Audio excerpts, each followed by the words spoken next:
పరిశుద్ధుడైన యేసుక్రీస్తు నామమున మీ అందరికీ శుభోదయం. నేటి యొక్క వాగ్దానము 2 సమూయేలు గ్రంథము 22వ అధ్యాయం 7వ వచనం.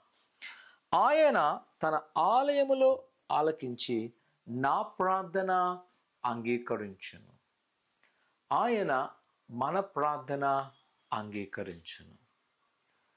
నా జీవితంలో అనేకమైన ఎదురీతమైన పరిస్థితులు ఎదురవుతున్నప్పుడు నేను కృంగిపోను.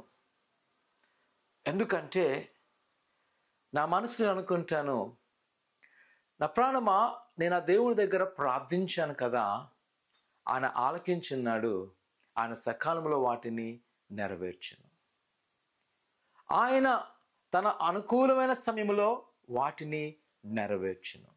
నిజమే ప్రియ కుమార కుమార్తె, మన దేవుడు సమర్థులైన దేవుడు, ఆయన చెవి కలవాడు.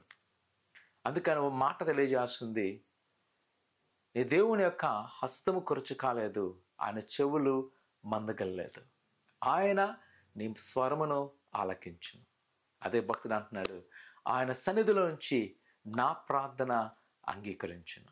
ప్రియ కుమార కుమార్తె, ఈరోజు నీ భయం ఏదైనా అవ్వచ్చు, నీ అవసరత ఏదైనా అవ్వచ్చు, నీ దిగులు ఏదైనా అవ్వచ్చు, కానీ ప్రార్థన చేయి, విశ్వాసముతో ప్రార్థన చేయి, నిలకడగా దేవుని సన్నిధిలో నమ్మకంగా ప్రార్థన చేయి.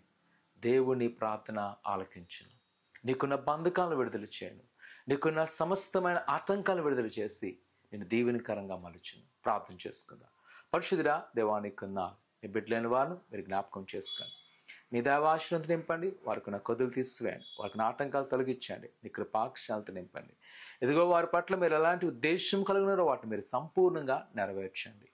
ఆయన ఉదయకాల సమయంలో వారిని మొరుపెడుతునగా మరి ఆలకించి ప్రతి బంధకాలు విడుదల చేయమని యేసు నామమున తండ్రి, ఆమేన్.